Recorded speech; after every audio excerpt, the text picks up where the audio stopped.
Please note that though this is a spoiler-free review of the subject, I do spoil the series and/or franchise leading up to this particular entry. I either have or will cover other parts of this franchise, and this video either is or will be linked below. I'm not going to restate here what I did or will say in the other video. These videos get long enough as it is. Put off by how long this video is, don't worry, I try to jam-pack my videos with as much content and as much detail as I possibly can. Anything I feel I can comment on and that I feel you might be interested in, I pretty much put in the video. I try not to repeat myself and talk fairly fast.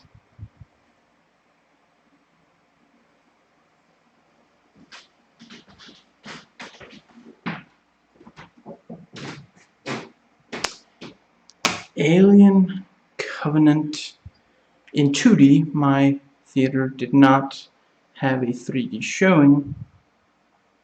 Plot.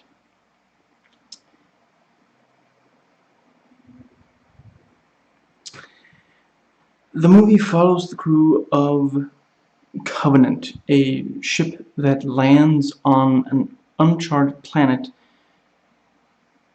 and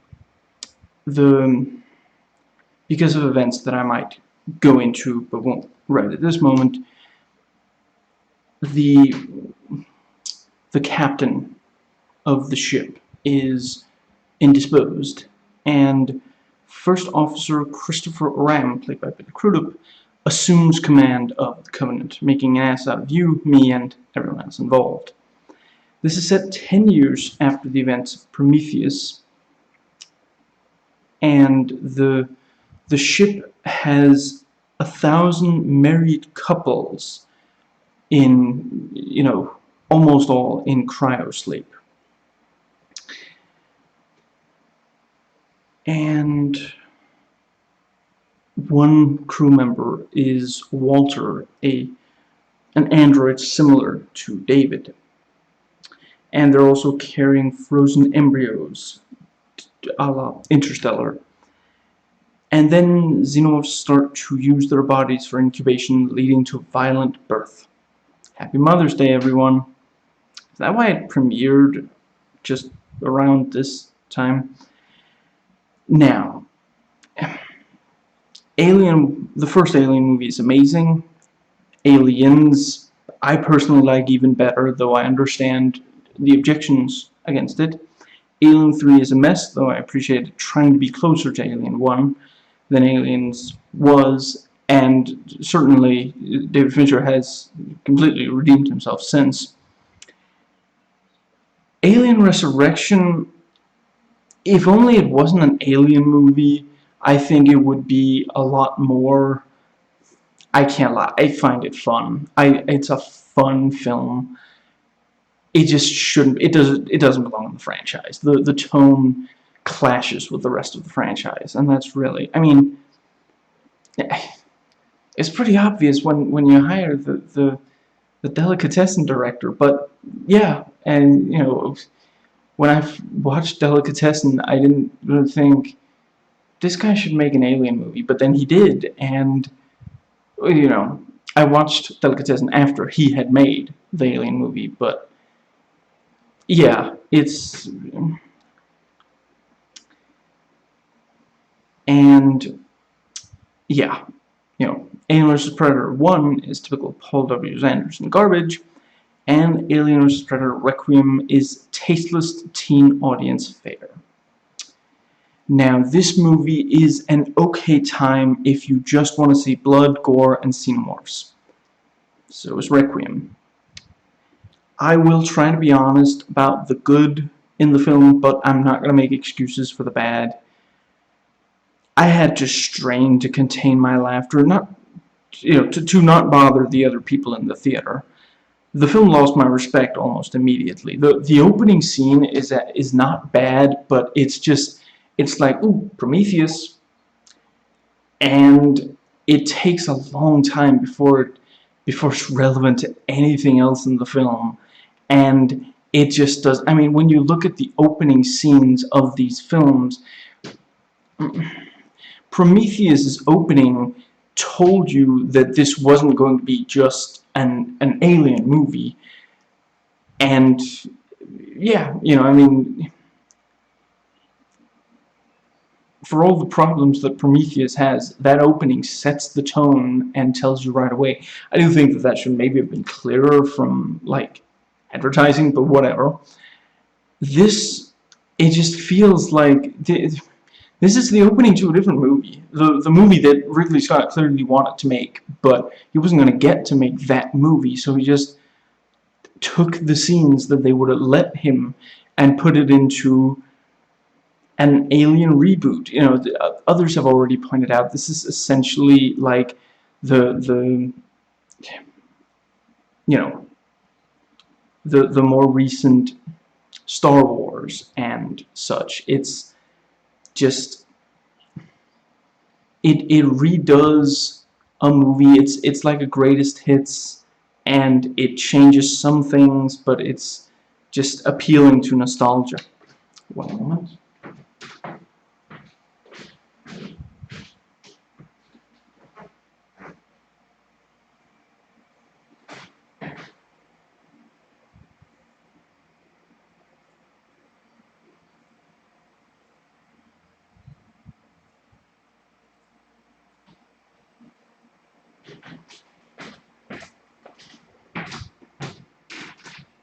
That's better.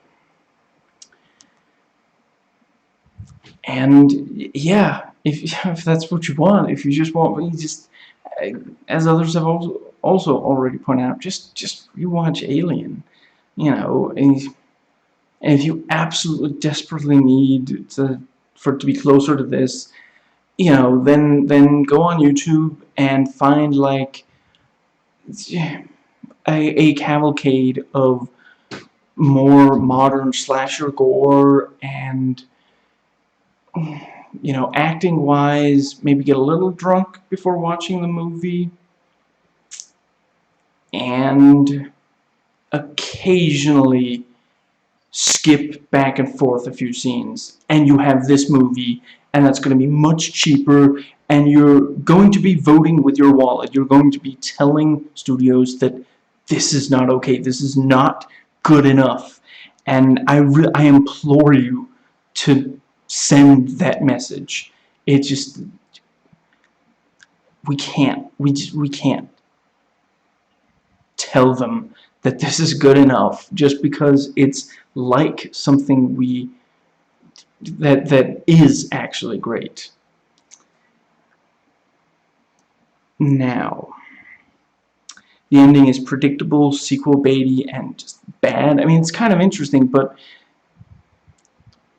it's the ending to a different movie. It just, yeah. Now, I knew not to expect much from the trailers, so I'm not especially affected by hype, but I will say I enjoyed parts of it. I didn't go into it wanting to not like it, and not everything about it was really bad and underwhelming. Ridley Scott is still a master of the technical aspects of filmmaking. It's just that the heart isn't there in this, except in David scenes. And yeah, it's just, he used to know how to do horror, and I don't know if he forgot or he felt that he had to conform to this kind of modern. I mean, in 1979 you didn't have the not very long after started the whole teen slasher subgenre, and a lot of those old movies were just, not all that great. They didn't get a lot of really talented filmmakers, and a lot of them were made, quickly to make a buck and for few bucks. But modern slashers, because of how easy it is to make a movie look good today, have this kind of sheen and a sort of streamlining.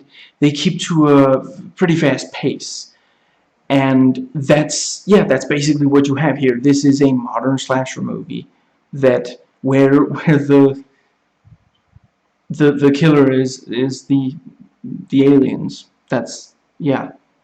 You literally, if you change, I mean, it wouldn't be enough to just recut it.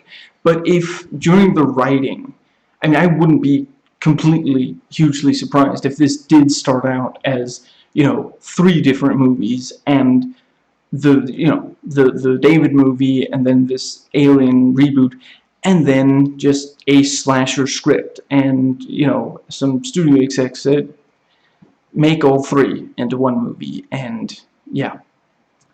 The 1979 movie isn't just a slasher movie. There are elements of slasher flicks in there, but it's not just a slasher flick, and it certainly isn't cheaply made and just a cash-in. There's real artistic integrity there. Now, if you like this movie, that is not at all a problem. I'm not going to tell someone not to enjoy. If I would ever tell someone, do not enjoy this, we are talking like it would have to be propaganda that is very likely to lead to violence. Other than that, you do you. I don't, whatever. However, I'm not going to sugarcoat this. It means you have low standards. At least in this case, low standards. And that's fine. I have low standards for some things. But you owe it to anyone who's going to watch or read your review to admit that. To admit that that's it. You just wanted an Alien reboot, and that's why you liked it. Because if you go into this not with any other perspective, you are not going to like this movie. Spoonie pointed out in his, I believe it was Spoonie's brother who specifically said this, but it was really clear Spoonie agreed. In his vlog of Prometheus, from right after watching Prometheus back in 2012, that Prometheus is offensive. And yes, so is this. In many, many ways, it's a lot worse than Prometheus. And while it does have some of the strengths, it definitely has all of the weaknesses and more. Again, Prometheus, he cared. There's a lot wrong with that movie. A lot. But a lack of passion from the creative minds that brought it to the screen is not one of them. And that is the case here. Ridley Scott apparently literally said, you want xenomorphs, I will effing give you xenomorphs. And yeah, that's what this is. It's someone who, I hear that The Martian is great, and from tons of reliable sources. So it's not that he isn't still talented. It's just that in this case, the man threw his hands in the air and said, I want to make another Alien movie. So if this is what you need for that to be, I want to make a Prometheus sequel, and that's it. Now, the first and last 2/3, basically give the audience what we supposedly want out of an Alien movie, but the middle basically stands still, and those 2/3 aren't that compelling. They're very rote, they're very autopilot, and just Ridley Scott isn't that interested in them. He's interested in that middle section, and that middle section does not belong in an Alien movie. Now, this movie tries to recreate the space truckers feel of the first Alien movie. So did Prometheus, and in that it made no sense. The people don't know each other. It's a scientific expedition, and everyone there has specifically chosen to be there. Here, it makes somewhat more sense. These are regular people. They have been woken too soon, like in the original Alien movie. But then they chose to be here, and it's the future of the human race. This is not something that just... This is not menial labor. You know, I mean, I'm sure there are truckers who absolutely love what they do and who feel that, I mean, they are contributing. What they do is important. But a lot of them do feel like it's just a paycheck. They are capable of driving long distances while staying awake for very long. And, you know, yeah, and so it's how they make money. But I'm sorry, if you are literally trying to secure the future of the human race, you're not gonna be like bored and irritable. You're just not. That's not. I mean, you might be like sad. You might feel like, I can't believe that we have to say goodbye to Earth, for reasons that the movie does not explain. And I mean, it's not like, you know, other than Alien Resurrection, the Alien series doesn't really say, "Ah, man, Earth is awful." They could very easily have said that in the first 3 movies, and as far as I remember, at no point in them do they do so. It seems like it's something that might have come up at some point, but yeah. Anyway, and really in Resurrection, I didn't get the sense that Earth was like completely inhospitable. It's home base. They literally say, you know, oh, the ship is going to return to home base. What's home base? Earth.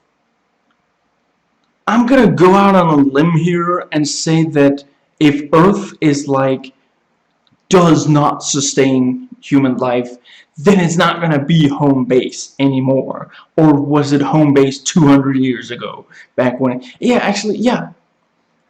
I get the sense from Resurrection that Earth becoming inhospitable, it's to whatever extent it is, which again, can't be completely... That happens sometime over those 200 years. I don't get the sense... And this movie...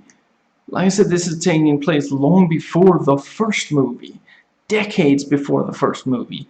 So if Earth is inhospitable at that point, and they're sending people out to colonize other planets very, very far away from... It just... Yeah, the continuity has significant holes here. It also has big continuity problems with Prometheus itself. Now,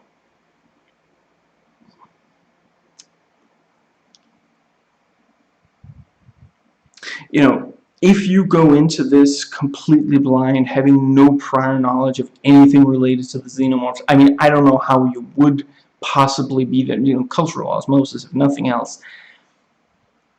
I mean, you're not gonna notice how cut and paste from Alien and Aliens it is, but again, you're not gonna... It's not a good movie. It's not a good movie that happens to recycle. And I'm not saying, you know, I'm not saying that that's true of all of these cut and paste, rebooty kind of movies, but it is in this case.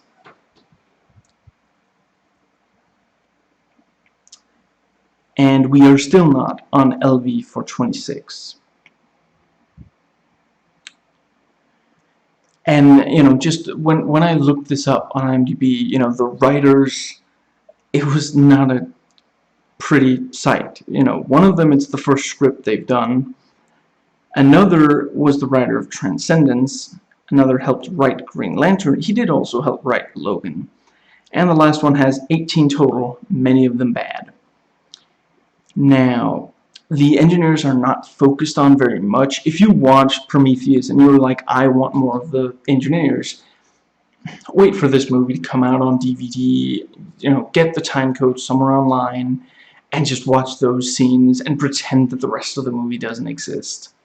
Make up your own, start and ending to the story. And, supposedly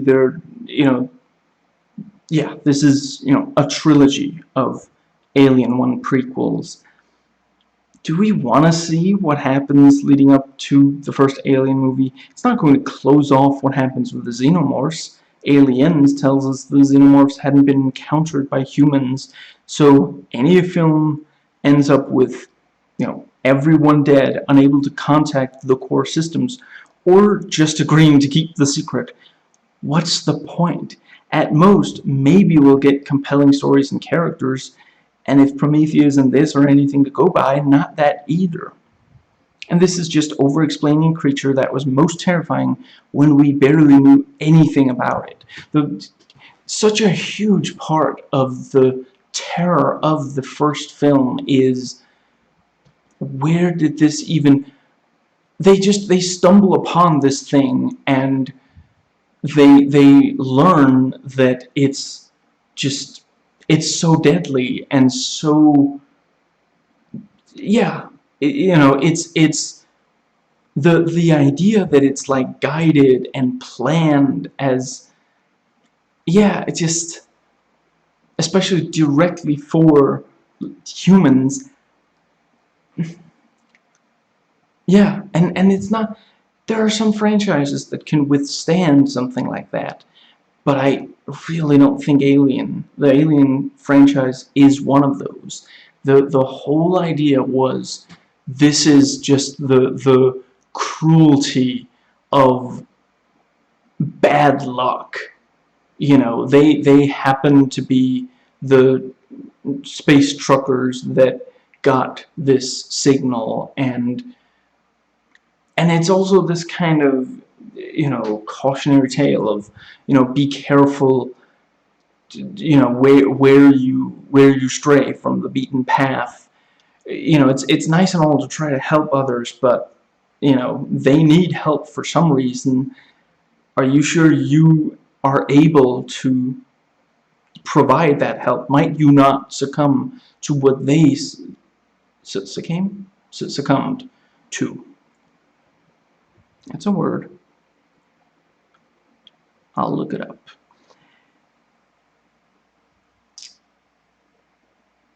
Now, yeah, as others have pointed out, it was a coincidence. It was never about backstory. Maybe this is petty to even bring up, but just to briefly cover it. The IMDb quote section, again, days after the premiere, are currently sparse. Some of the ones there are not in the film, although they are in some of the trailers. And yes, there are scenes in the trailers that look incredibly compelling. They're not in the movie. So, some of them, the clips are released online. I'm sorry, you should not have to watch clips independently of going to the movies for character development and for good setup. The whole scene with "you've all sacrificed so much" is not in the movie, and that's it. That should be one of the first scenes. It helps set up the whole concept, and it's baffling that they removed it. It's not like the movie is, hugely overlong. And I doubt the scene was like 10 minutes or something. But, yeah,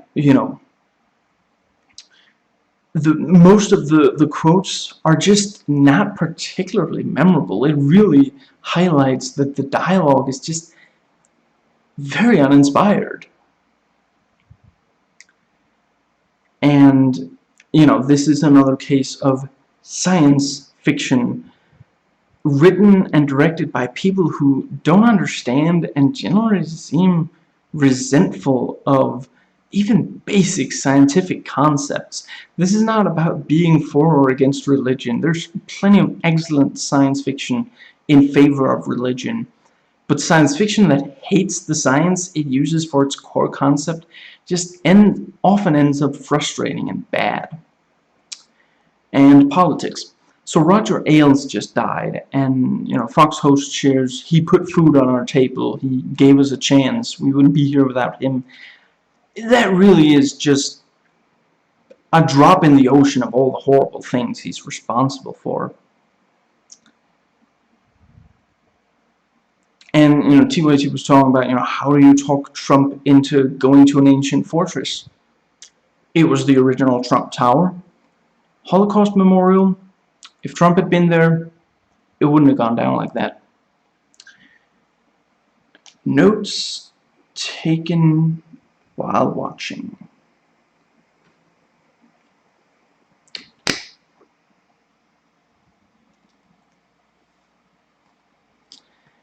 The movie is 117 minutes, not counting the end credits. I don't know how long they are with end credits because I didn't hear anything suggesting that there's a post-credit scene, so I just got out of there as fast as I could, as soon as I could. There were 12.5 people in the theater, and this movie premiered here in my town 3 days ago in the one theater that we have. So yeah, that's bad word of mouth. One of the first things said in the movie is, "I am your father," and right there, it's so hard not to giggle. It's do you not hear what you sound like?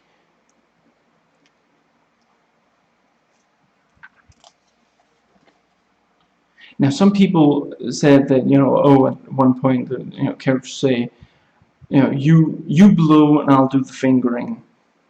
I don't know. There's some chance, I guess, that there are different cuts. He did not say "you blow" in this, in the version I saw.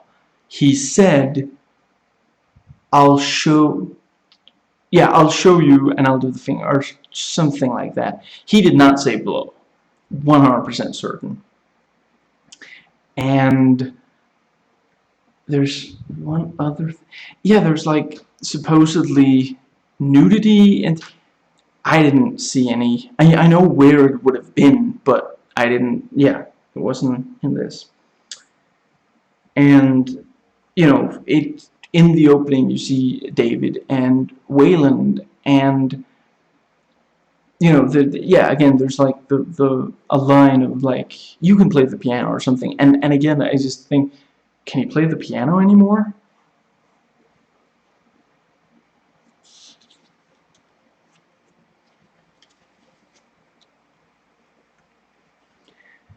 And Wayland literally says, the question of where do we come from is the only question that matters. And I'm not one of the people who say that everything characters say, every major statement that characters make, is what the director is saying. But in this case, it really felt like it was. And I'm sorry, that's asinine. No, it is not. It is not the only question that matters. That tells me that, again, it seems like it's Ridley Scott has an unhealthy obsession with a question that's been answered long ago by science. And it's just, I'm sorry, you have an incredibly poor outlook on life if you think that the only thing that matters is where we came from. If you can't find purpose without knowing the answer, without accepting the given answer, I'm sorry, that's just, I hope you see, I hope you change your mind about that. Fassbender plays David and another, yeah, I already mentioned Walter. Fassbender plays both roles. They gave him this thick American accent in this movie, and it's just, again, it seems like a shallow thing. Others have brought up, Waterston's hair.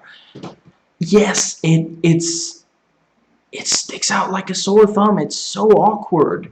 And I'm not, I mean, I don't think that Fassbender can't do a good American accent. I feel like, I mean, I haven't watched that many of his movies, but I feel like I've heard him do a good, just subtle, comfortable to listen to American accent, and this just wasn't that at all.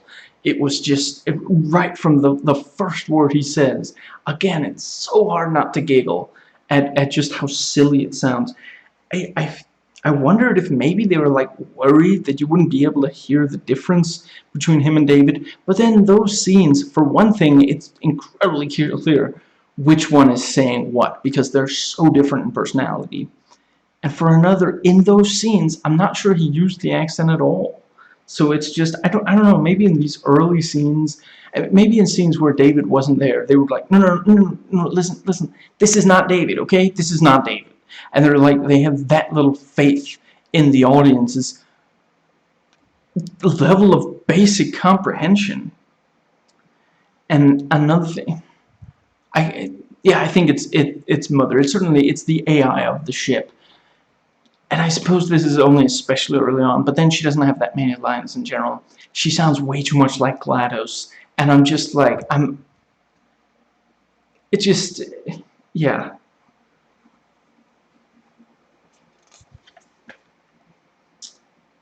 And, you know, as others have known, James Franco is just barely in this. It's basically a cameo. You do see him on fire, which I'm fairly certain a substantial group of people have been waiting for that to happen. So, you know, cross that off the old bucket list. And at one point, you see, yeah, very early on, he did this rock climb, and he did it one-handed. Why did he do it one-handed? Because he wanted to film with the other hand. And it just, I mean, it's not the first idiotic decision made by the characters in this movie, but it really is symptomatic. It's just, I'm sorry, I can't like this character. And at that point, he is already dead. It's you know, Waterston's character reminiscing about him, but it's just, I'm sorry, I can barely watch it without screaming, "Stop being a moron! Grab the rock with the other hand." He's not alone there, and the other person almost falls down, and he acknowledges that, and yet he still holds the camera. And this is not, you could so easily fix this. Put a camera on his, like, hat, and just have it clear that it's his POV. That's all.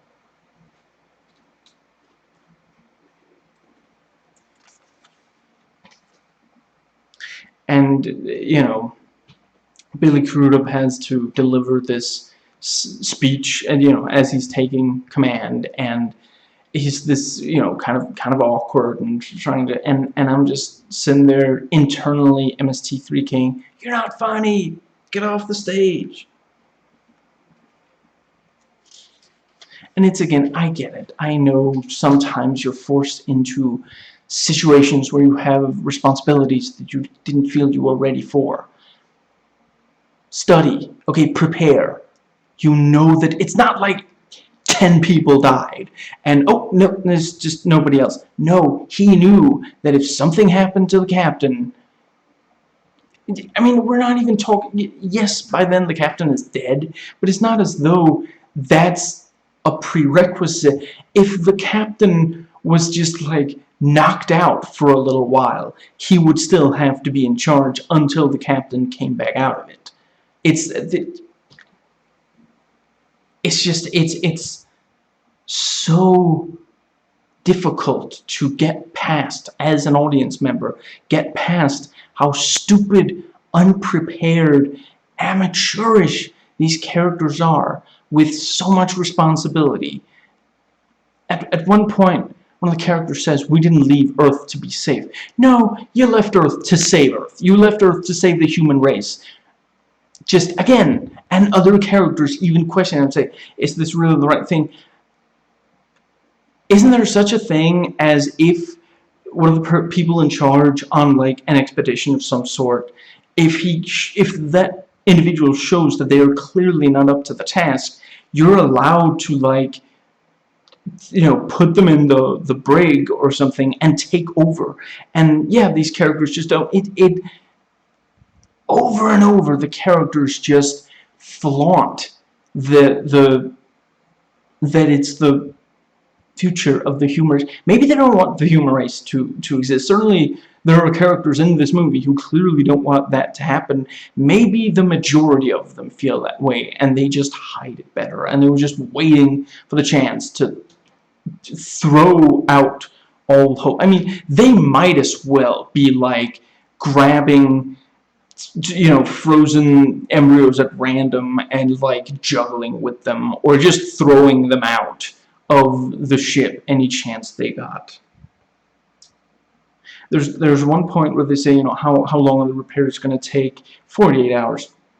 I'm sure it's not like 17 or 25.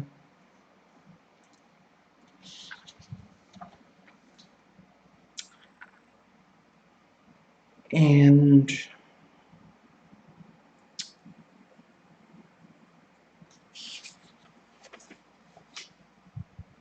the signal that they receive, they fairly quickly deduce that it is a John Denver song, and not long after they make the decision to land on the planet, presumably to demand an in-person apology for inflicting that upon the ears.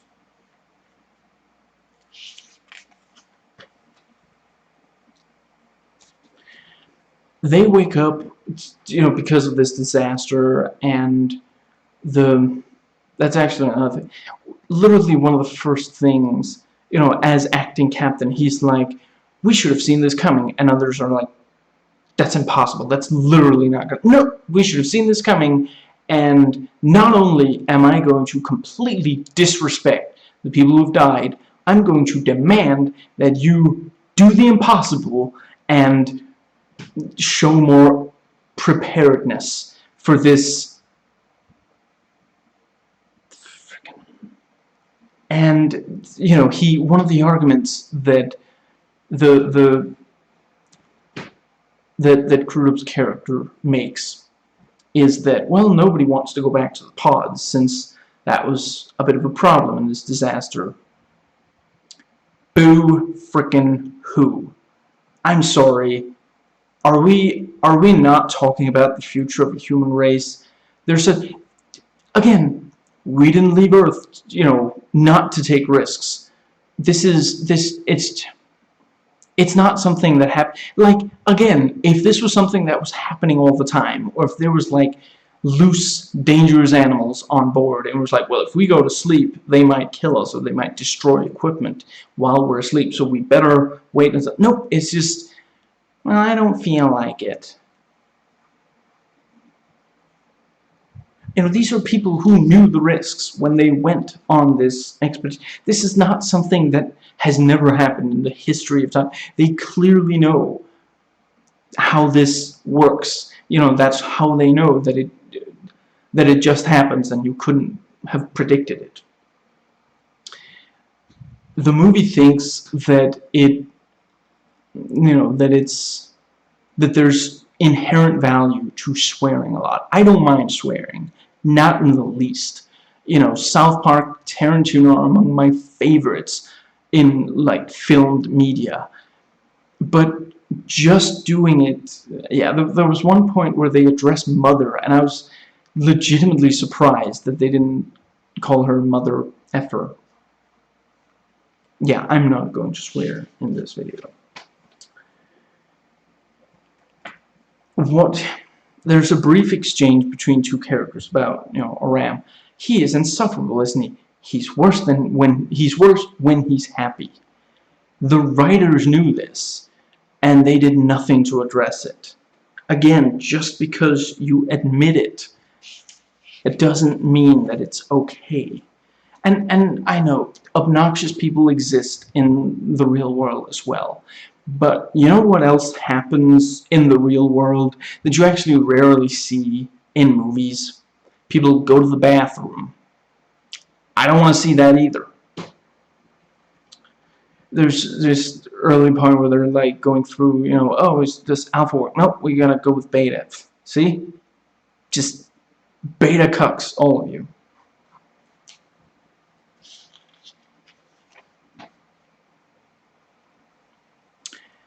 I can definitely see where the 3D would have been. There are effect shots where it like comes at the screen and it's very close to the thing we're seeing, and yeah, I could imagine that seeing 3D would be worth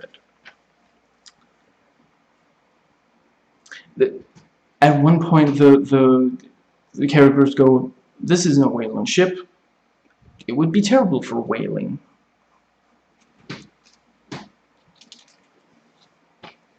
One of the first guys who dies, and who's literally basically like, I mean, the dude might as well just go and find a sharp rock and, headbutt it repeatedly. He dies in part because he goes for a secret smoke, because he's a secret smoker. And I mean, you could so easily recut this into an obnoxious anti-smoking PSA. It'll significantly cut your life short if you are on an alien planet with spores. Yeah.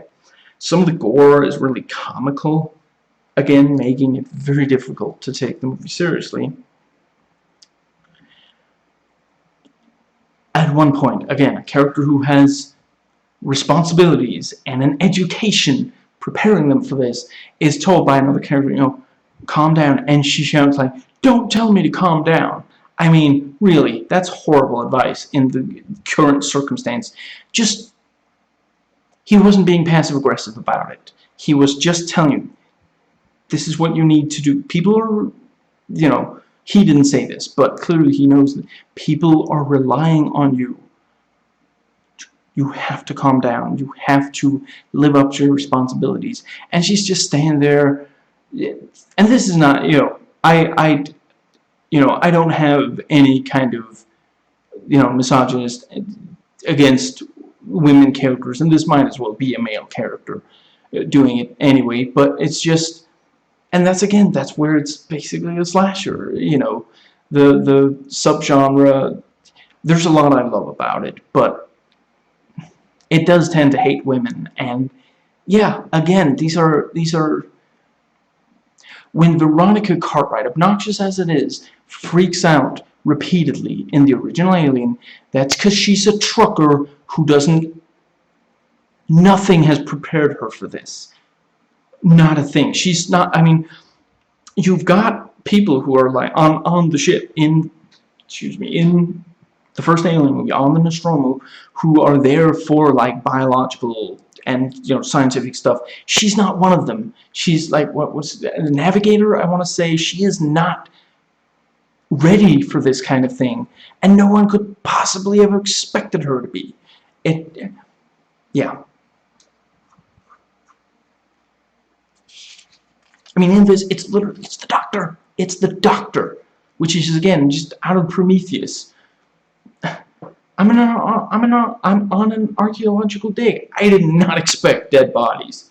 That's a dead body. I may be a biologist, but I really don't. Why are you on this ship? Minutes after infection, the neomorph is, basically fully grown. Although fully grown. It's basically the size of a small child. If it can do it that fast, what is even the point of what? Why does it need a host at all? It's just one of the things that makes the xenomorph in the first movie so credible is the fact that, yeah, it needs to spend a while. I mean, as the movies don't really say, but maybe they kind of feed off. There's like a symbiotic relationship. They kind of feed off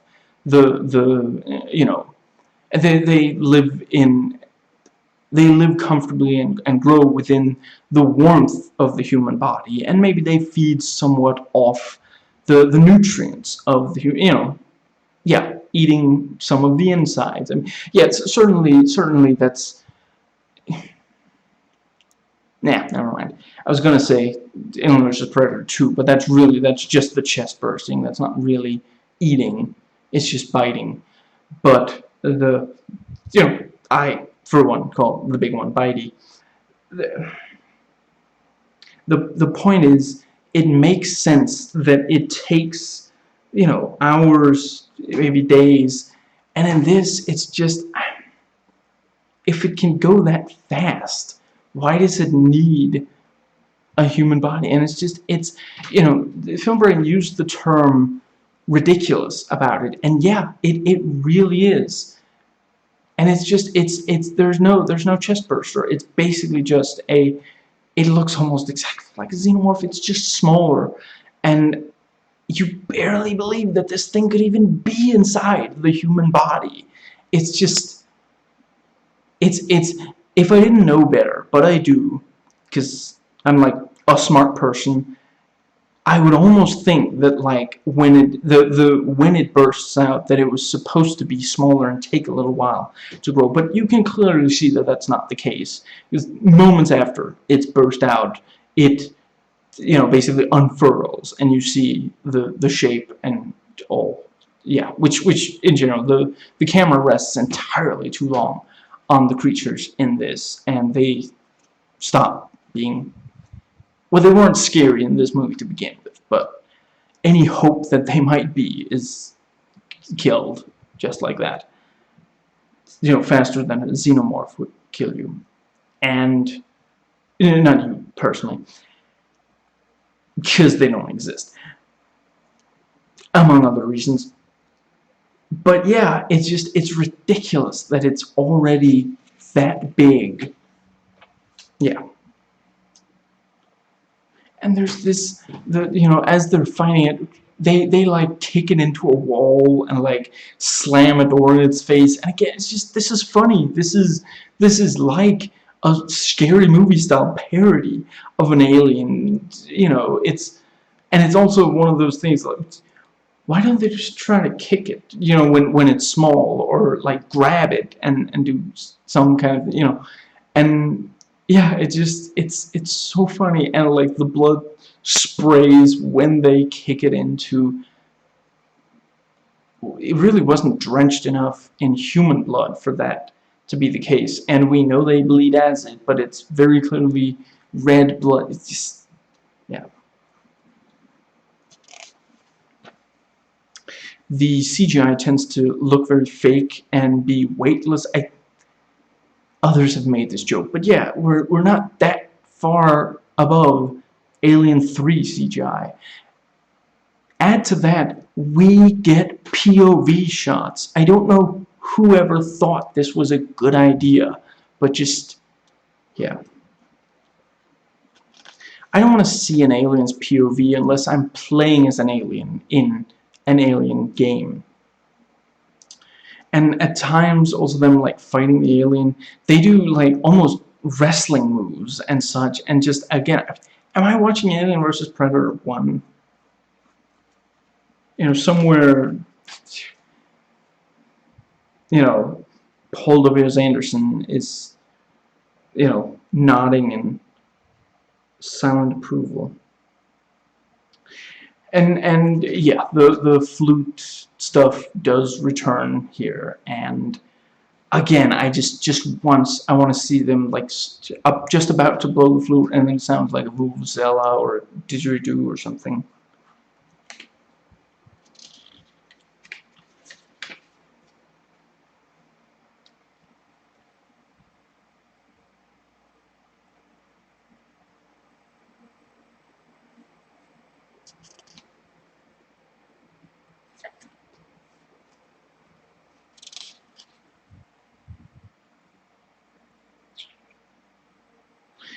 And the neomorph looks way too much like the xenomorph. It's white and starts looking like a child rather than a chest burster. And that's pretty much it. I guess you could say it's faster, but that's kind of because usually when we see aliens in the movies, I mean, it's not faster than they are in the games. When we see them in the movies, we never see them for that long at a time. because either it's really obviously a guy in a big, cumbersome rubber suit, or it's, you know, well done practical effects, you know. Or, yeah, in Alien 3. Yeah, I'm not sure they are faster in this than they are in Alien 3, and if they are, it's because Alien 3 did not have that good CGI. It had very early CGI.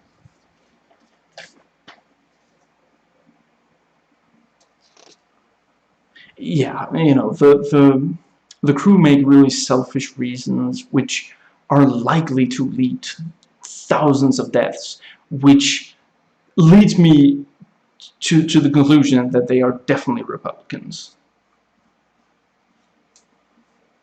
You know, they are just sad that they have so few innocents to sacrifice who have no say in the matter.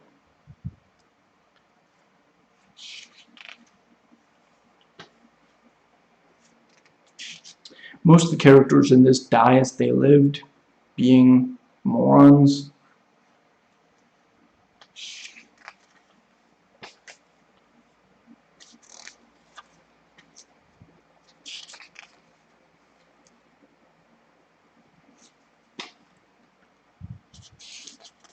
One part of the climax of like the action scene of the climax is not like any of the previous Alien, you know, any of the previous movies that have aliens in them. That's the only action scene in the entire movie that is like that. Almost all of the xenomorph stuff you see in the trailers,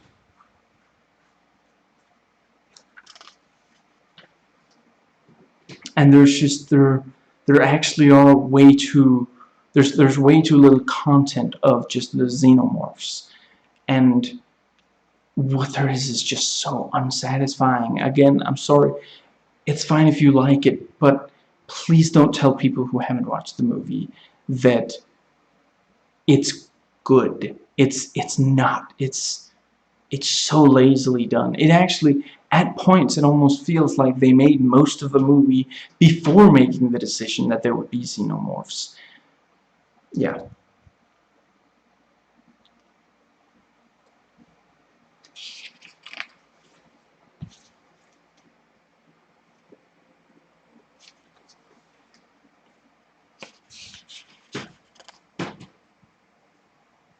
At one point, they directly inquire.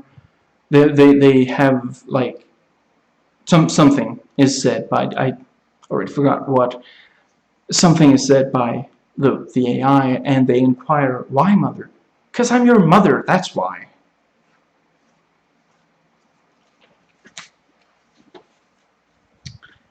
The xenomorph tongue is overly long, much like Requiem, and I want to say the third Alien vs. Predator game.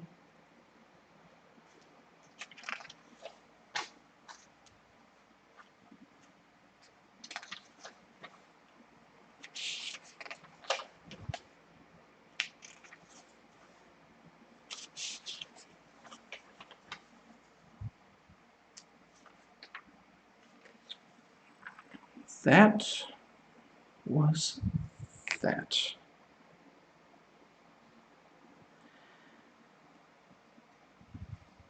Moving on plot. Now, I have watched Prometheus and every official Alien and Predator movie, and other than Predators, at least twice each, since I own all 4 Alien films and both Alien vs. Predator films on DVD. I just rewatched those, one per day, starting about 2 weeks ago. And those 6 I've watched both cuts of, at least twice each. Requiem, I may have only watched the theatrical cut of once. My DVD is the extended cut. Now, half of Ridley Scott's films are great, the other half are half average, half bad. I've watched most of the great ones, and a few of the other 2 groups. I've watched 15 of his 27 movies. I'm not going to go into every issue with Prometheus, just watch the bad movie beatdown of it for that. And please don't say it's okay that the movie isn't finished because there will be sequels. That's not alright for filmmakers to do outside of planned trilogies and the like.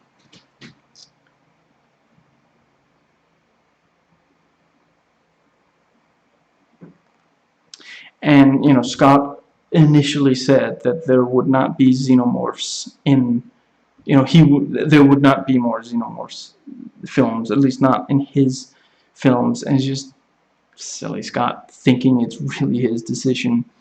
They're back because of the negative reaction to them not being in Prometheus, and as Film Brain pointed out in his review of this movie, that was hardly that big of a problem with that movie. And like I already mentioned, there are not a lot of this, and there aren't that many of them. And yeah, the life cycle is sped up ridiculously, like in both AVP films. It's overexposed in spite of how short a time span they're actually in. Watch the first movie again. In different forms, the xenomorph, starting with the egg, and yeah, the xenomorph in one form or another is in almost all of that movie. And before the xenomorph, very early in the film, we do see this really alien, these areas that are very alien to us. It really does not waste time getting to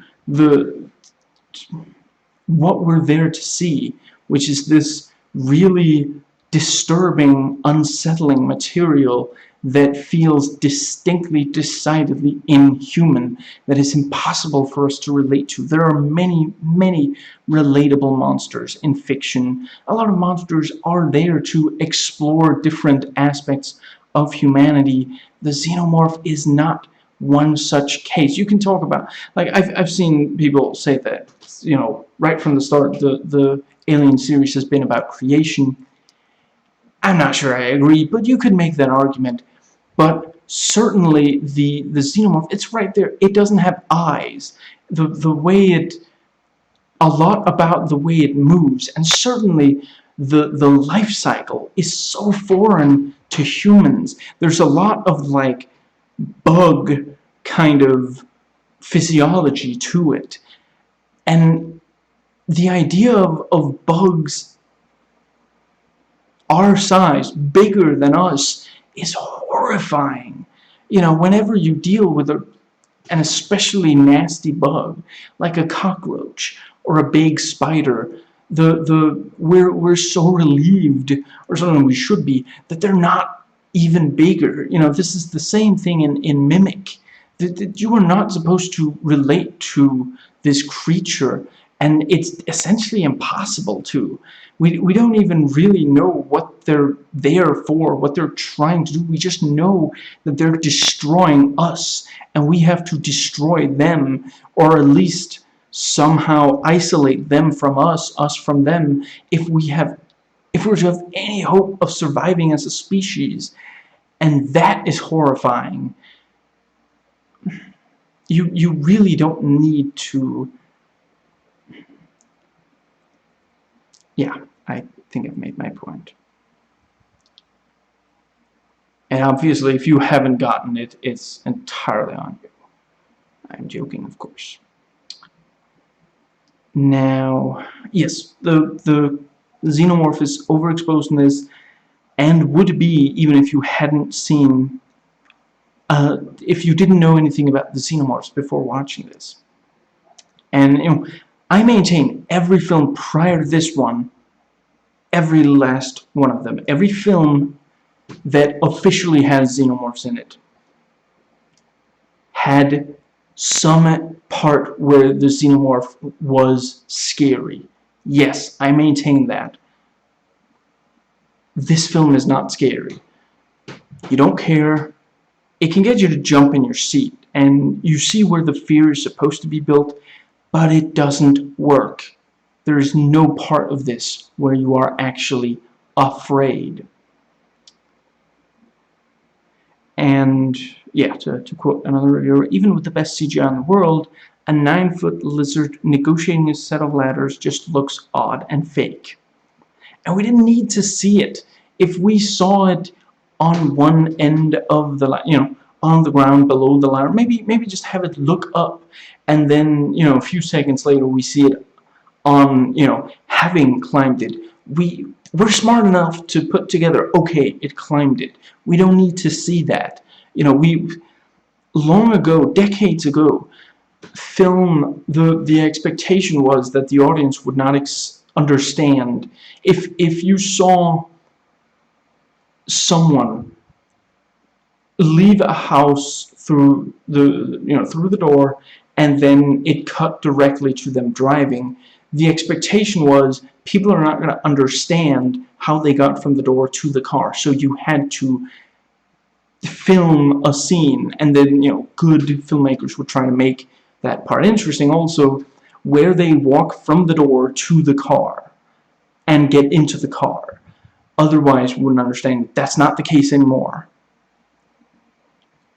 And others have pointed out that the neomorph is has this kind of Pan's Labyrinth like appearance to And there are no new creature designs by H.R. Giger, not since Alien 3. But with the neomorph, there's at least one new creature, such as every film in the Alien continuity has introduced at least one. And yes, I am counting the Predalien in Alien vs. Predator 1 and the Predalien in Requiem as two different ones, because just not the same. There's no way that the one at the end of Alien vs. Predator 1 is supposed to be was supposed to end up being like the one in the second one, yeah. And certainly there are new rules to that creature in the second film that were not at all, ones you could deduce from the first Alien vs. Predator film.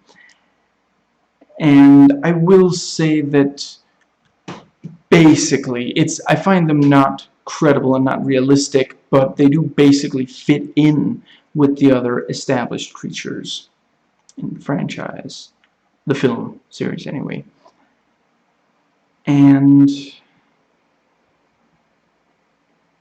there are times where they seem to almost know where other characters are, somewhat like Alien and Aliens.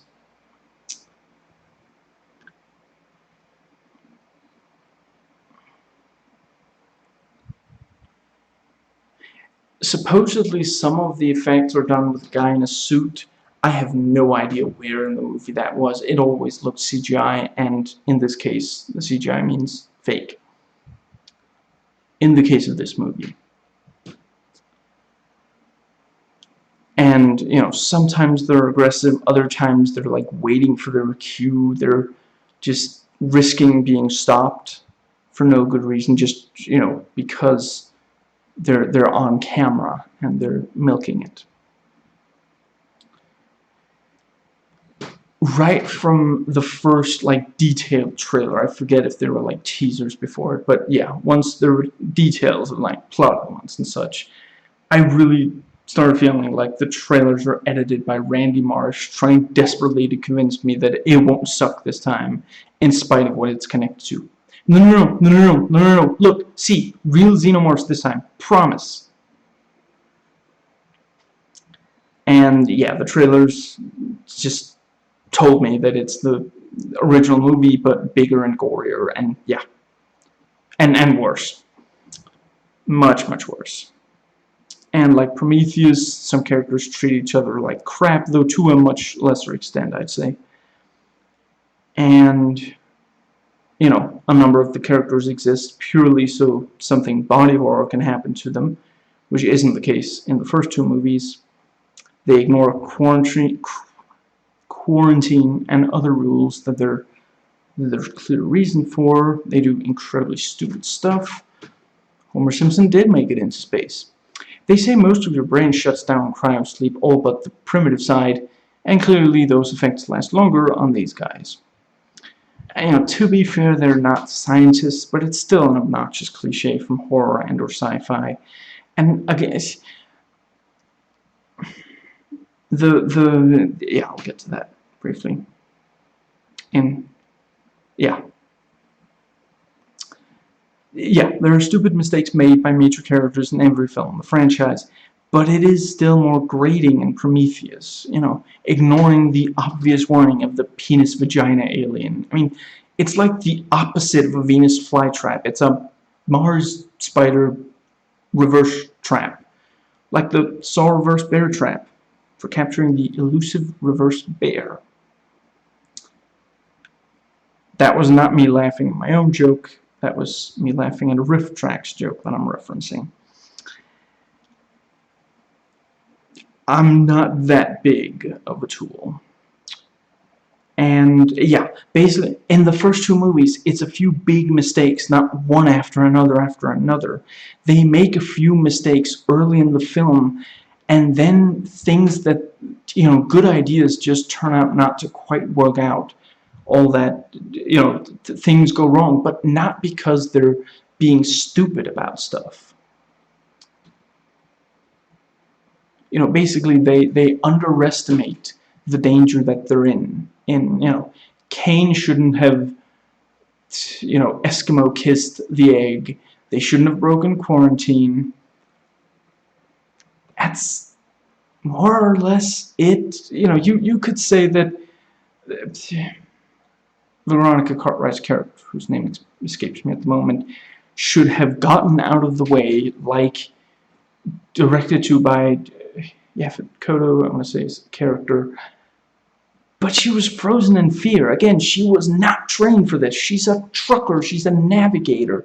She's not used to dealing with, horrifying space creatures.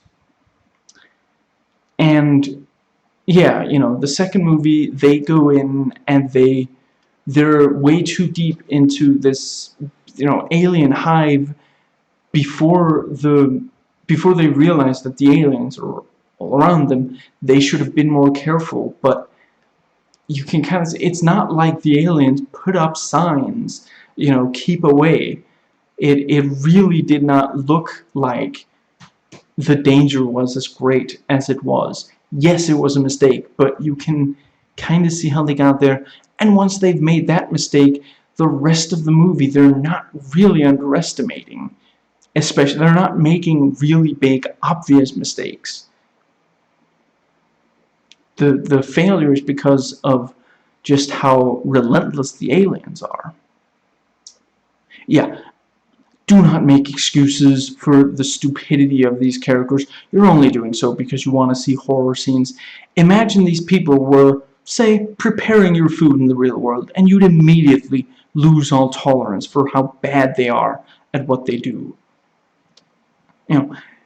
And they, again, they're not wearing protection when moving around outside the ship in the planet they don't know. I mean, in Prometheus, at least they put on suits. In this, they just, the one moron is like, oh, don't be a skeptic. And I'm just like, why don't you just push him down that hole so we don't have to deal with his crap anymore? And he only gets worse from that scene on. But yeah, in this, they don't even wear anything going out there. And, some have said, it's just because they're kind of clumsy, just they happen to step on that plant that shoots out spores.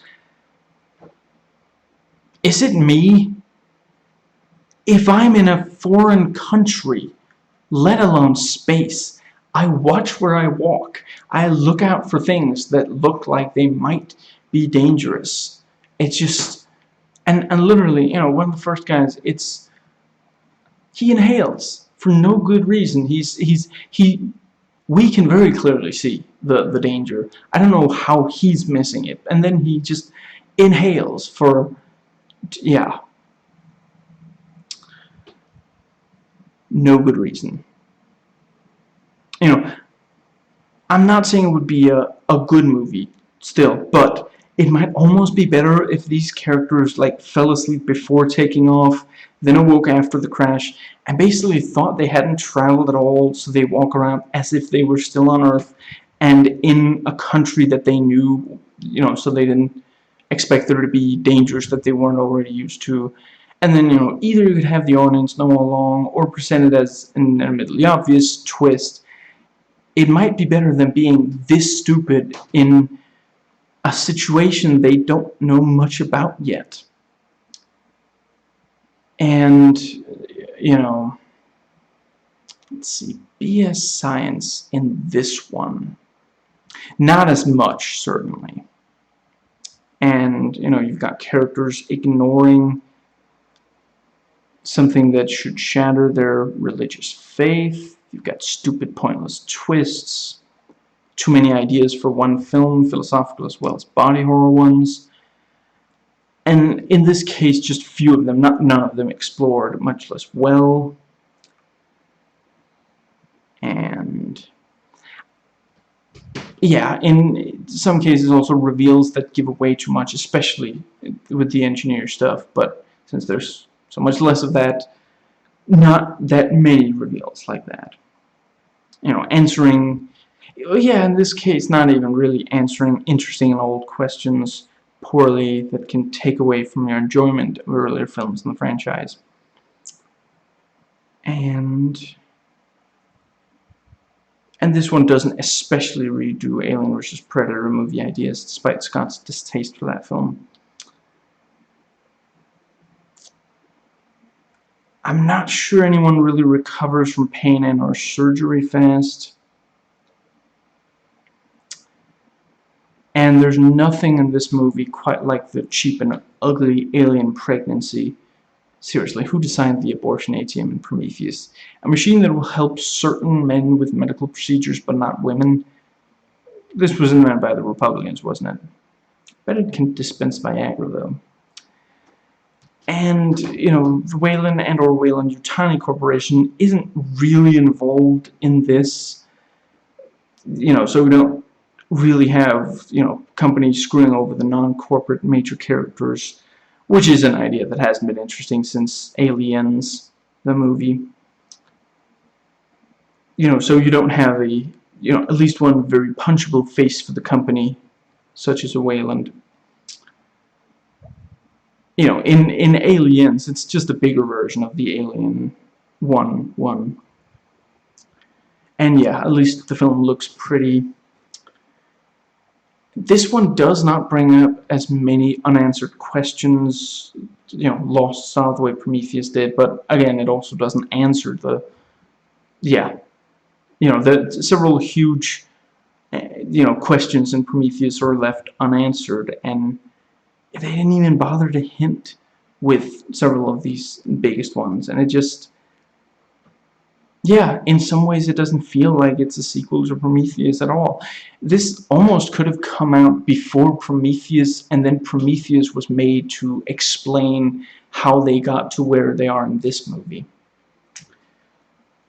Plot analysis.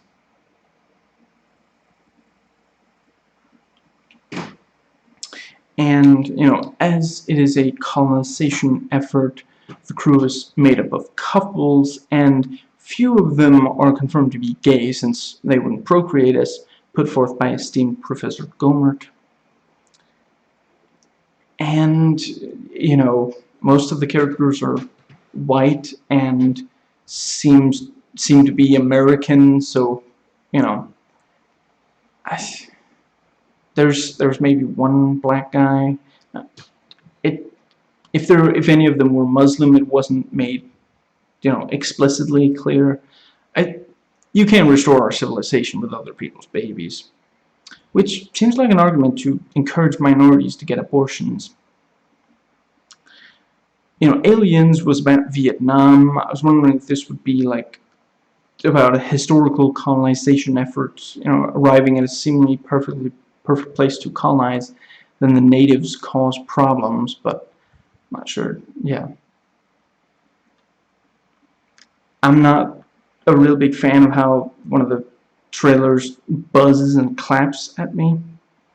One of the trailers says "Run, Pray, Hide," which is I gotta say, this is a very strange tone for a remake of Eat, Pray, Love. Really strays from the source material. And, you've got the attempts at quarantine, and one of the characters in there shouts, like, "Let me out!" Well, not if you're gonna be like that. You've all sacrificed so much to be here. Goats, bowling tournaments, coupon books, and someone is indeed attacked in the shower. It took them this long to get that B-movie slot cliche, in spite of how bad some of the films with the xenomorphs have been so far. They're basically all slasher flicks at their core anyway. This closes the gap there used to be. It's basically the Psycho thing. A woman attacked in the shower while she screams.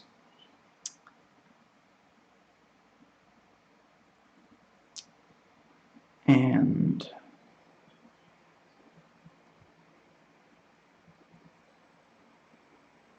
there are religious, philosophical ideas in this, like Prometheus.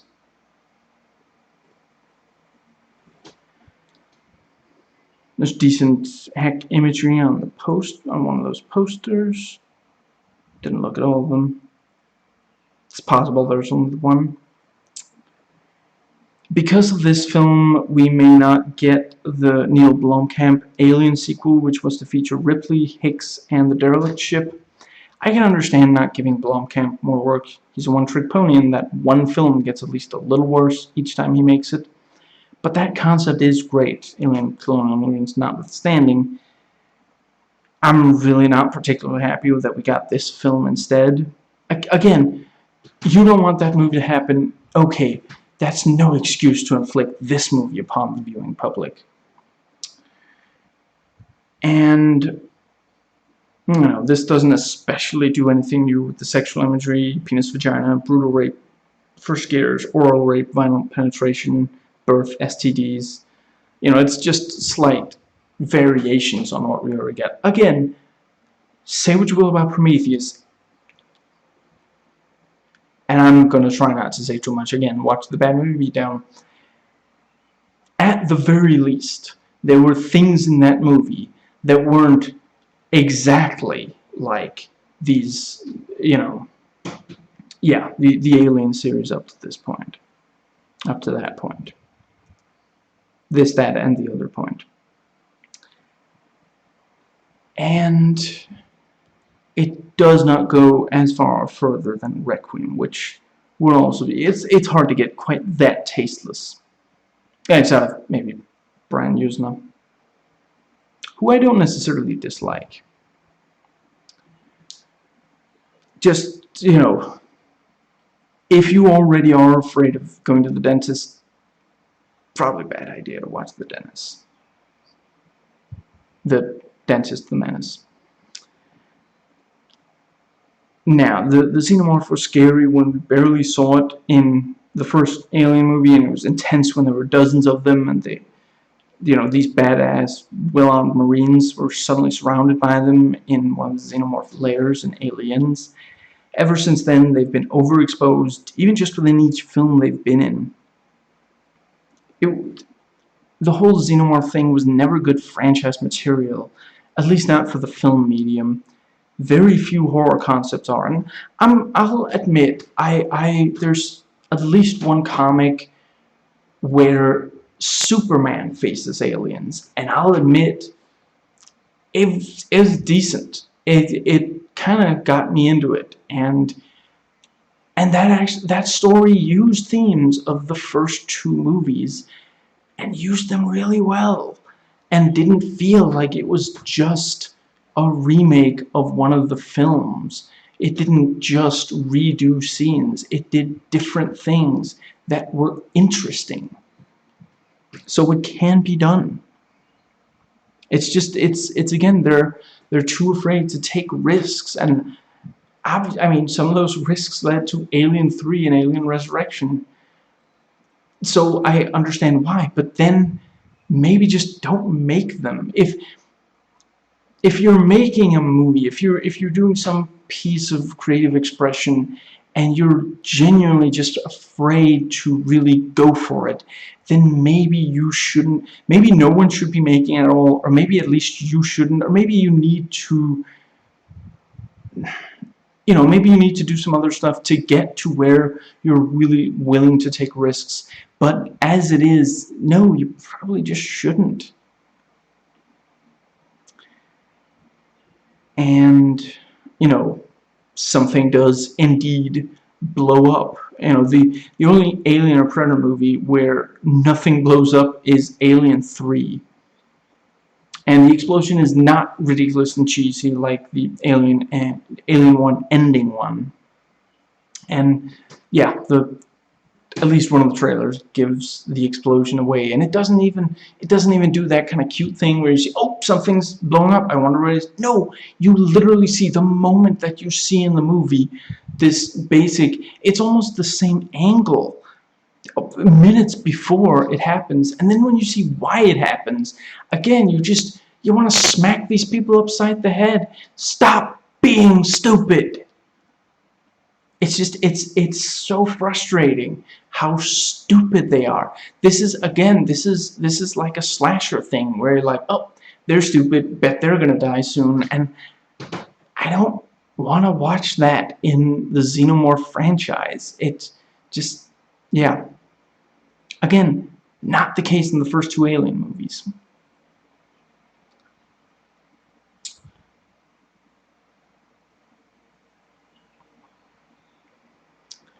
And yes, we do indeed have eggs, like Aliens 1, 2, 4, AVP, and, well, in the form of vases, Prometheus.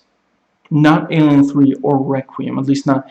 In Requiem, we don't see, like, eggs, put, or stationary, yeah. And I may have already mentioned this, there are some scenes in the trailer, not in the film.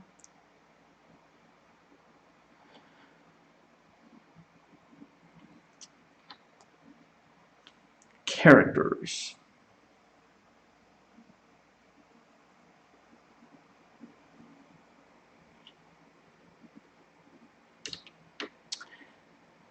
Yeah, Michael Fassbender as Walter, synthetic android created by Weyland-Yutani Corporation, and he assists the crew aboard Covenant, much like David did in Prometheus. And yeah, as usual, great performance in both roles. And, David is again the best character, and his motivations become distinctly explicit in this one, where, in the first one, I mean, okay, he's kind of experimenting with alien life, and it's, maybe he's just having fun, but then he sees Shaw, and he's not, and she's clearly had her stomach cut open, and he's not even like, oh, but I wanted to see what was going to happen with the alien fetus, it's, yeah. And it's not like he never expresses desire. He specifically says, I want my father dead. But this alien baby that he mutated several people to achieve, well, mutated one person and put an alien fetus in another. He doesn't even note it out loud. He's not even like, huh, I guess she got rid of the alien baby. Which must mean he's not a Republican, because he sees a woman having had an abortion and he does not flip out. So,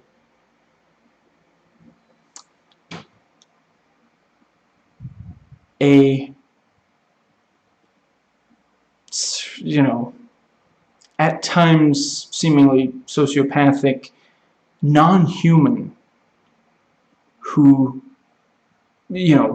I mean, he doesn't rape her, but he does impregnate her against her will. Still, in some aspects, more humanity than Republicans. Food for thought. And, while not the case in all his films, Ridley Scott has a long history of empowering women, focusing on strong, independent female characters, letting them be equal, even superior to men, even whilst retaining their femininity in some cases, with the femininity being what drives them. Telling the story from their perspective. This works well in films like Thelma and Louise, and poorly in films like G.I. Jane. And yeah, again, here it feels phoned in. The man has clearly lost his passion for the xenomorph aspect of this franchise. And yeah, Billy Crudup as Christopher Ram, the first mate of the Covenant. And he's a self-serious man of faith who believes their role in the Covenant is an act of destiny, and he shares a contentious relationship with Daniels, meaning he is a moron, and she tries to talk reason into him. But it's okay. Dr. Manhattan has experience in dealing with aliens that have squid-like features. He says they should go on to this uncharted planet because he has faith. Why make it a personal decision, and such a boneheaded one at that? Why not just signs of life have to be checked into, a la Alien 1? I'm not saying having faith is stupid, but unnecessarily risking the literal future of the human race on something with no good indication of it being worthy of any risk at all. You could seriously just radio Earth, or whatever the base is, tell them there's something to check out. That's all. I'm not saying they could tell them that, and Earth could send someone right there within days, but just don't risk the human race on it. Again, it's like in Prometheus. It's fine. You want to spend your own money, you want to warn people that that's what you're doing, fine. But don't. They didn't agree to this. They didn't agree to. This is not an arc. This is not some. These are not people all there because of their faith.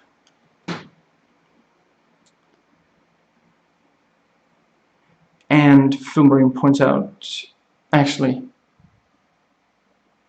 yes, I believe Filmbrain was the one. He's got the Christian persecution complex going. He suggests that no one wants to follow his orders because he's religious. No, it's because you're a moron. I realize that I long since ran out of synonyms for, moron, stupid, dumb. I haven't used dumb yet. That is such a self-reinforcing idea. Is this Scott's excuse for why Prometheus didn't do better? It's because of the personal, deeply held, beliefs of its captain, i.e. me. And Danny McBride is Tennessee, the chief pilot of the Covenant. Demian, I guess, Bashir as Sergeant, Howard's husband and the lead of security unit aboard the Covenant. He retains his laissez-faire attitude about the hats, which is just an open insult to the honorable church cops of Flint. Characters that don't matter. Characters that don't matter. Characters that don't matter. Now, Prometheus did the thing that Alien 1 through 3 did, where the ending makes it difficult, if not necessarily impossible, to follow up directly with the same character's plan and such, hence the sequels making leaps in logic to even exist in the form they do at all. And that's, again, the fourth one, yeah, you've got an opening for a sequel right there. Okay, now they're on Earth, and you just got to come up with a way for the Queen, to still be around. Just have someone else discover a planet that they're on, and Ripley ends up. Yeah, just do the second movie again, basically. Just with another planet or something. Now, yeah, to even exist at all, this has leaps of logic. I'm not saying there couldn't be xenomorphs elsewhere, that they would never be encountered by humans or the like. And, unlike the other Alien films, characterization isn't, there's barely any at all. But and the others, realistic characters, interpersonal relationships, not necessarily the nicest. They may not get along, but most are competent at their job and willing to do their job. Every character having at least some personality. In this, I could not tell them apart. Again, it did not help that these are just a bunch of white people who, pasty white people who do moronic things any chance they get. Any and every chance. There is no character as obnoxious as Veronica Cartwright's Lambert.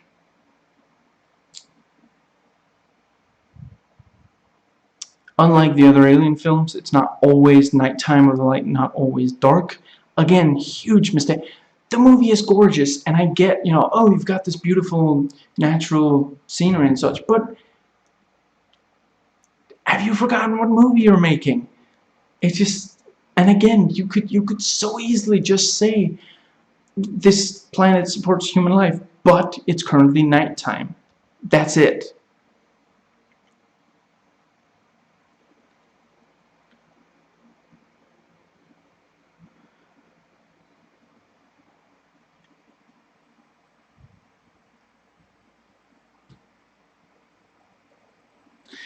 To quote another review, one guy brings what looked like a doobie to smoke. I guess there's no clearance for passengers' belongings in the future. You'd think bringing smoking materials would be a serious hazard considering the limited oxygen on a spaceship. Just, you know what? Fine. I try to be a tolerant person. You can smoke, just outside.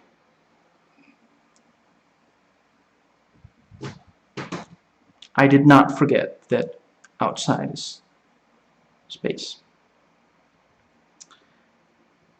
Given that the characters are forgettable and just there to be killed by the xenomorphs, I think there's a real missed opportunity. Put a number on the forehead of each of them, hand out bingo cards. We are already playing, character cliche bingo, horror movie trope bingo, alien and aliens, traits bingo, critics.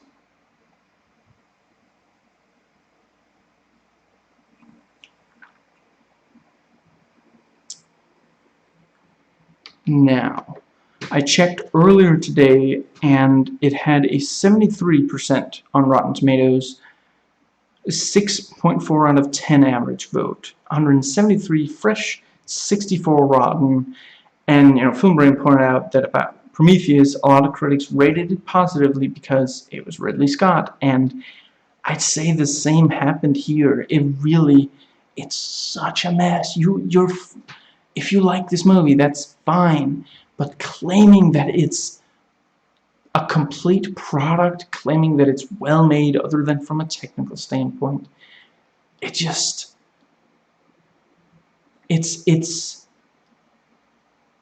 others have already pointed out, it's remarkable that this made it out of the editing room. The script is basically,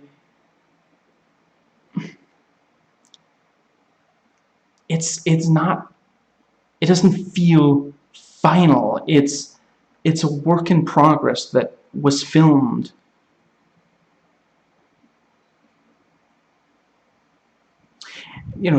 Scott has given us some of the best action scenes of cinema, such as in Gladiator. This does not have good action. I already mentioned that the setups are largely copied, and yeah, the execution is lazy. Scott does not want to be here.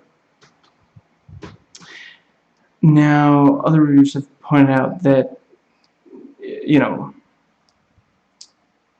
Ripley had several movies over the course of which to grow from a capable crew member to, badass alien slayer.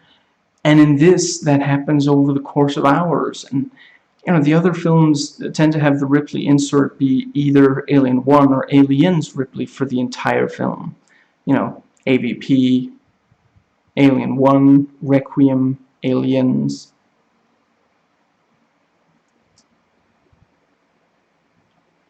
Sorry, I read that poorly. In AVP1, it's the Alien Ripley. In Requiem, it's Aliens Ripley. To further quote from them, they kept remaking Alien and it kept getting worse. It's also getting meaner. It even seeks to repeat the nastiness of Alien 3's opening credits sequence, largely agreed by the fandom to be a fatal mistake, and is from a franchise that has a basketball fight scene. Again, scene doesn't fit in the franchise. It's kind of fun. I'm sorry, any scene in which a character shrugs off a dumbbell to the face, much to the surprise of the other characters, just, as long as that movie is not otherwise trying to be realistic, Jason Bourne, I can't completely hate that, even if the rest of the movie were terrible, and I maintain it isn't. Yeah, since the victims are all romantically involved, gleefully gruesome murders feel sour, and yeah, it is not quite Requiem level or, Cronenberg levels of, well, yeah, some of it is Cronenberg levels of nasty. Keeping in mind, I love Cronenberg. And, my favorite films include His The Fly, Carpenter's The Thing. Why do each of the good versions of these movies have to have the director's name in front of them, or you have to say which year they came out? Anyway, it's not that I consider gore to be a bad thing in movies.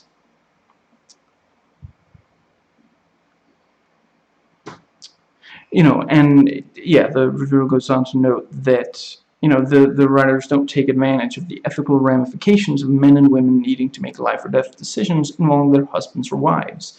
It's cruelty without the conflict. How many opportunities, can one film squander? Aliens, they're dead when our characters arrive, so it's for them about avenging them, not keeping them alive. This is the first time the films have done this, and yeah, the film wastes the opportunity.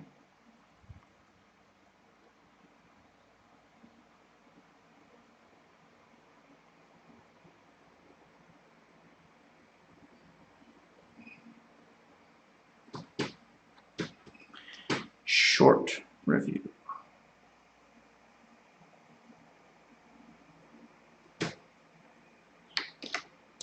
Alien Covenant short movie review. A colonization ship makes an emergency landing on a planet for repairs, and since there are thousands of crew, of families on this ship that have to make it to another planet in order to secure the future of the human race's survival, for reasons that really aren't explained. And Earth used to be fine until Alien Resurrection, and even then not exactly uninhabitable. Anyway, as that is the case, they of course stay on the ship until they, or failing that, they make sure to check that the area is fine. Maybe start by sending in the android, or failing that, at least, observe quarantine rules, wear protection. Yeah, of course, none of that happens. The movie starts with such bafflingly, incredibly poor decisions made, so dumb, and it keeps going like that, and it gets increasingly frustrating. Yeah, it's gory, and there's a lot of death and body horror, and it just feels like it's trying to appeal to people who just want that.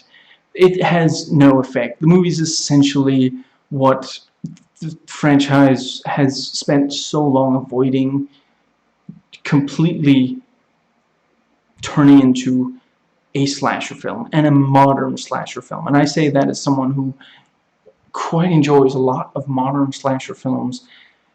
That is not where the xenomorph belongs, and the xenomorph is barely in the movie anyway. The first third and the last third deliver the xenomorphy, joys, and basically copy-paste scenes from the first and second Alien movies, the good ones. The middle section just stands still. There are interesting ideas there, but they have no place in an Alien film, and clearly that's where Ridley Scott's attention is. They don't even really answer the huge questions left open by Prometheus, which, mind you, that movie started, and the start of that movie asks huge questions. At the end of the movie says, oh, I guess we'll get to them next time. No such luck so far, and it's likely that the next one will have even less of the engineers, of what is specific to Prometheus. Thoughts on...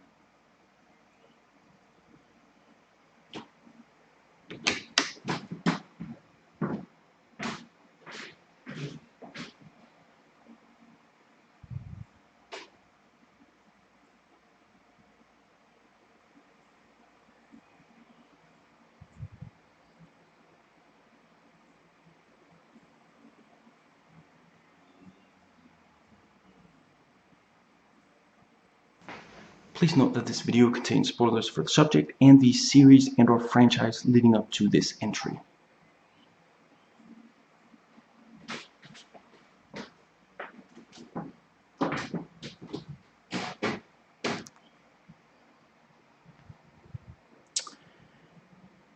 Now, plot.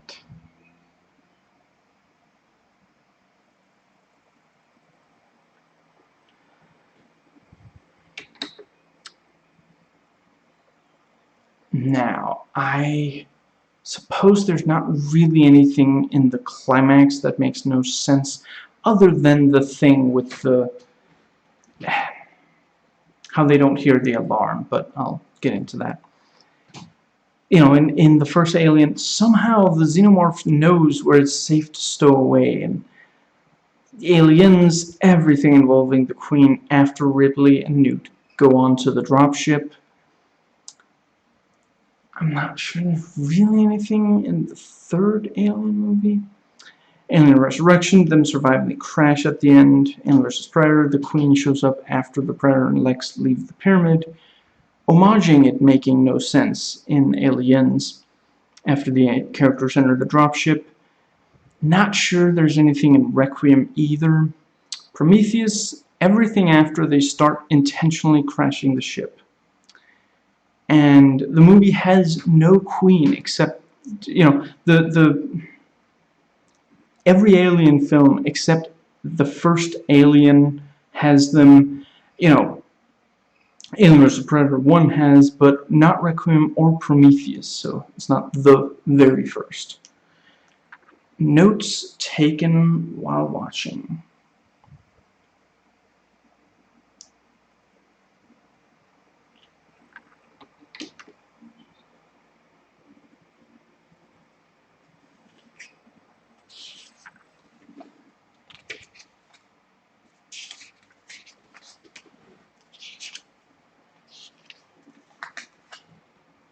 It's really annoying that the movie does not explain why the engineers decided to destroy us. I suppose it's... I've read some theorize that it's because Jesus was the offspring of one of the engineers. They, abducted Virgin Mary and impregnated her. Humanity killed Jesus, so they decided to destroy humanity for that, and yeah, Okay, but neither movie really confirms that, and it's too much of a theory in Prometheus. And even if that's the idea there, well, okay, that's been a, a crackpot theory for quite some time now. That's if you're not going to put forth a new idea, could you at least be clear that that's the lame idea that you're supporting? And certainly the movie doesn't answer why the all those cave paintings pointed to the military base instead of the home planet. I guess you could argue maybe it started out as the home planet, then, bad things happened, they decided to make it a military base and move their home planet. It's a stretch, but I guess you could basically.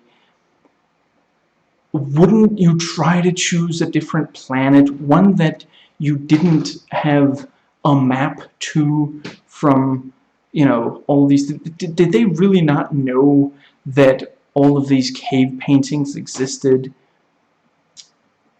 And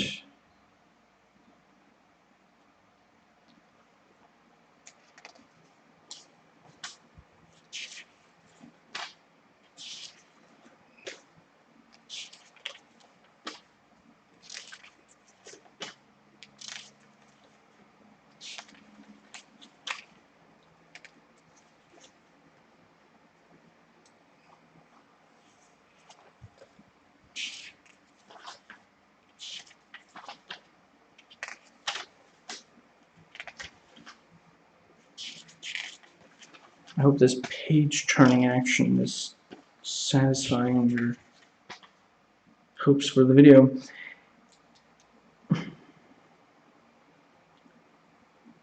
The Walter directly tells David, I'm programmed differently because you disturbed people. Why then is there no, like, Directive 4 that, in Aliens, would it not have been incredibly useful for Burke if he could just say Laputan machine and there, Bishop is now an unquestioning ally of his?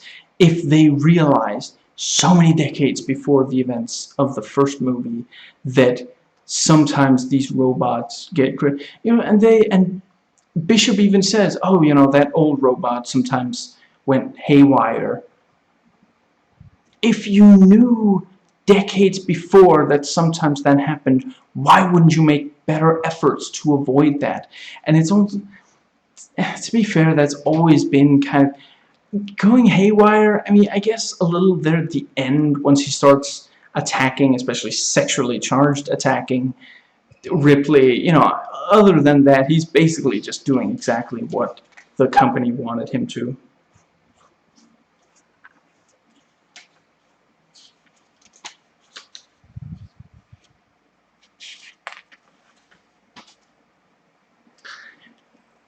I don't know if this was supposed to be comical, but when David is like communicating with the neomorph, and then, at first Oram just comes up, okay, duck, and I'll shoot it. No, I'm trying to communicate with it. And plow, and then he just keeps, gunning it down. And then David is like, okay, fine, you want to... I'm gonna show you what I'm way too white for this. Come with me. Headbutt this egg. No, look, shove your head down there. I encourage this behavior greatly. Now that you know that I am a complete wacko.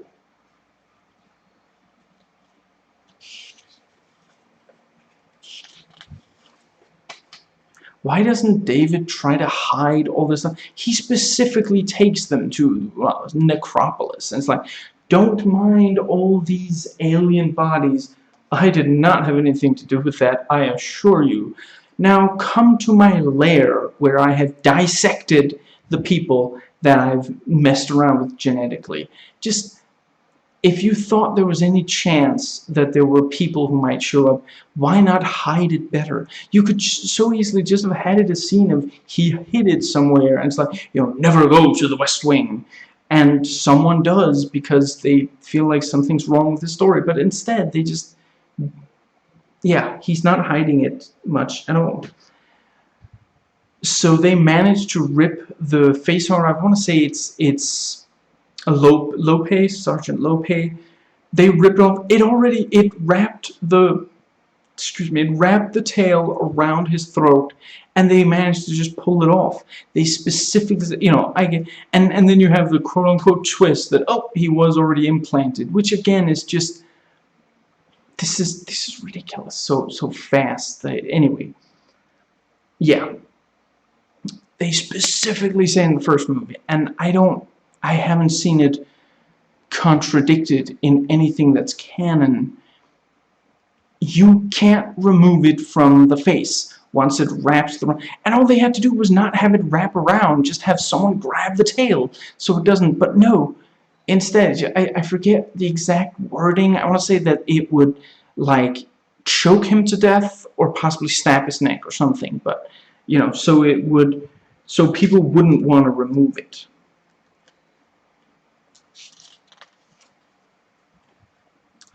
The robot fight in the climax was really funny looking, and it's just, I mean, it's basically the fight between Ash and the other crew members, just except you have two robots now.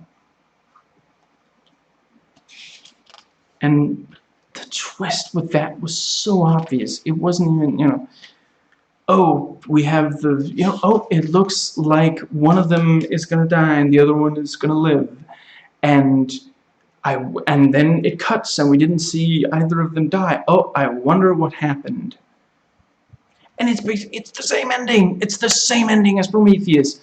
Are you seriously going to keep just? They did it twice now. The movie just ends with the alien experimenting, DNA experimenting robot in charge of a ship. It's just that oh no, I want to go to see where the people who wanted my entire species dead. I want to, the film brain points out the moment she steps off the ship, they're going to kill her. But yeah, nope, I want to go there and I'm going to fix your body just to make sure, because you being a head, what could he possibly gain if she controlled it? He just told her how to control it. She doesn't give him a body to, trick me into almost having an alien baby once. Shame on you. Kill my fiance and then have no response to him dying or me getting rid of the alien baby. Shame on me. And I forget exactly how, one character near the end, said, yeah, I think it's as someone is healing something, and someone says, how is it? What, the obvious fake out, robot swap? It's actually really bafflingly dumb. So the radio with the music is too loud to hear the alarm. There's such a thing as one piece of electronic equipment overriding another. Why do they have radios on this ship that is going to a planet that they can't be 100% sure is entirely clear of hostile organisms? Why doesn't the alarm system just cut off the radio? It's so ridiculous. And it's right after slasher film. Right before starting recording, I watched the midnight screening of and they point out it's the ending of a Friday the 13th movie. It's just slasher. People start splitting up and getting picked off.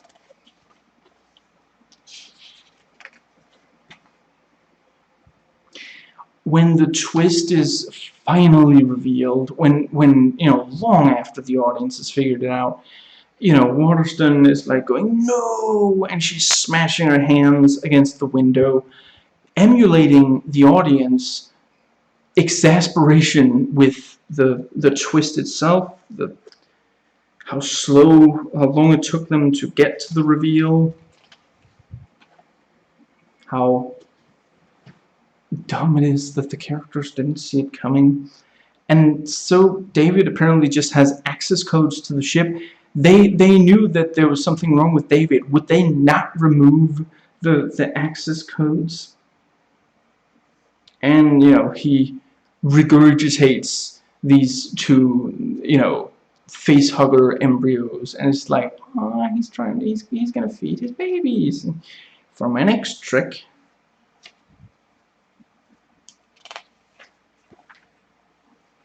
and the ending is basically just what would have, Burke's plan in Aliens. Let's secretly, incubate these aliens, and yeah,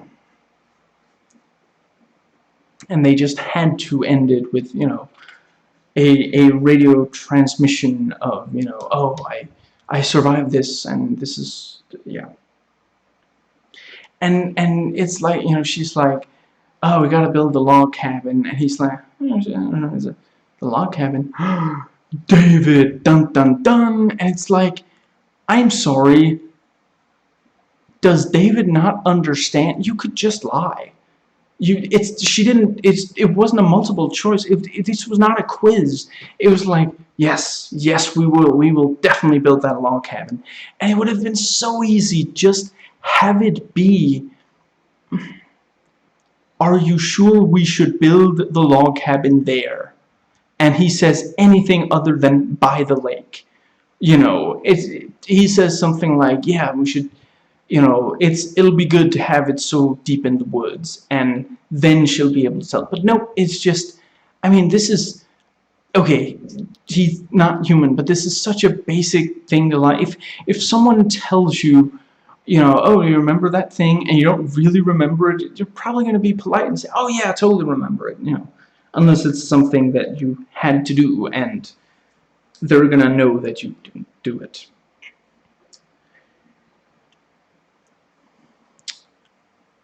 This movie blows, and I give it the finger.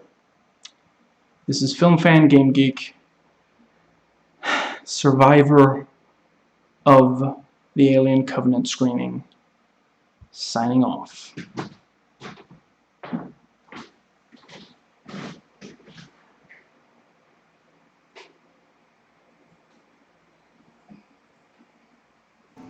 Please comment, thumbs up, and subscribe for more content.